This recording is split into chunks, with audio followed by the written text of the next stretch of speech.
asked to solve this equation, and we want to use the quadratic formula. This is one, looking at it, you can see we've got large coefficients, and normally this would kind of make us cringe if we were trying to factor it.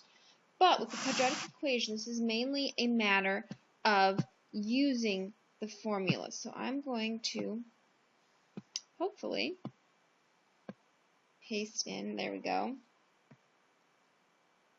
It's not very happy with me at the moment. No. This touch keyboard is great and all, but there are days when I want to kill it. I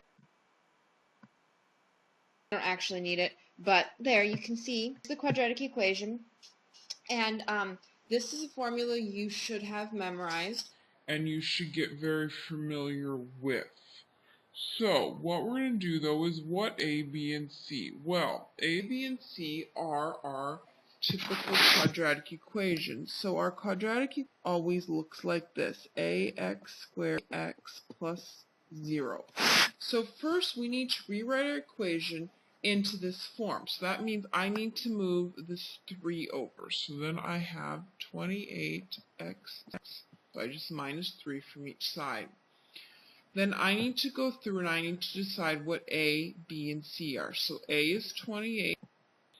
B is negative 7. To bring signs with you. The signs do matter and you will need them.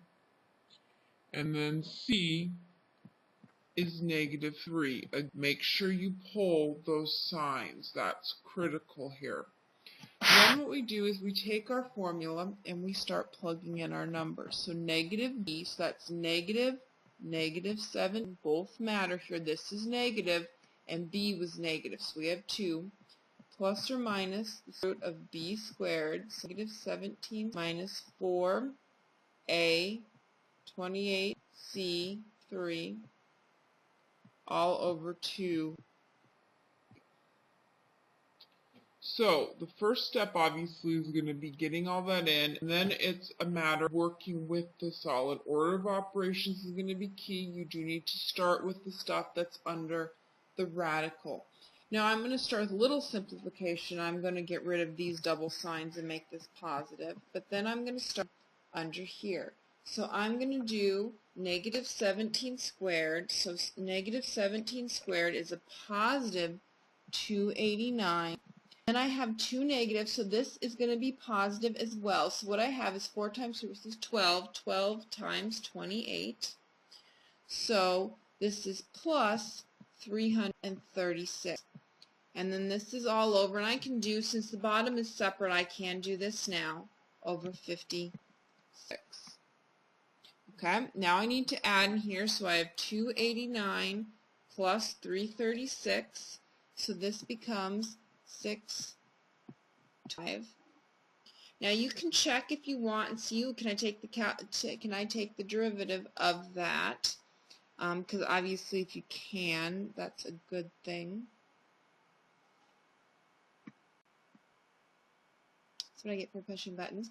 And if you take the derivative of 625, I'm in the wrong class. If you take the square root of 625, you get 25. So this actually becomes 17. So this becomes a nice clean problem. So then I'm going to do 2 problems. I'm going to do 17 plus 17. So 17 plus 25 is 42.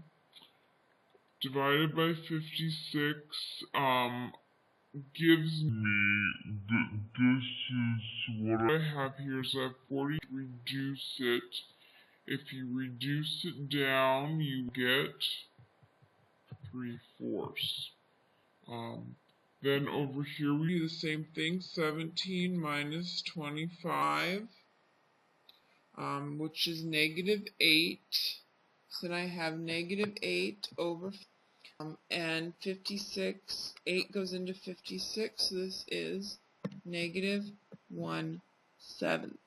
So my answers are 3/4 and negative 1/7. Now, like any other problem, back up here and put in first one then the other for x and solve. You should get a true statement. If you don't, obviously something's wrong.